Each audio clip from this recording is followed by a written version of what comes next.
ये खून जो हमारी रगों में दौड़ रहा है, ये हमारे परचम को सरबुलंद और हमारी रिवायात को जिंदा रखने का दामिन है।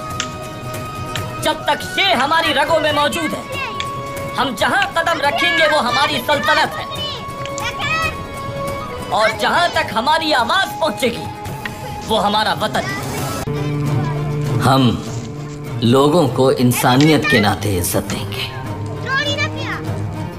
इज्जत करेंगे पूरी दुनिया के इंसानों की, क्योंकि अल्लाह ही पूरी दुनिया का पैदा करने वाला है।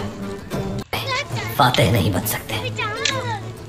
ये अमल हमारे दुश्मन जमींदार फैसिलियोस और बाकी दुश्मनों को परेशान कर देगा अर्तुगरुल भाई। हम भी बिल्कुल यही चाहते हैं अलियार साहब। हम लोगों को इंसानियत के नाते इज्जत देंगे,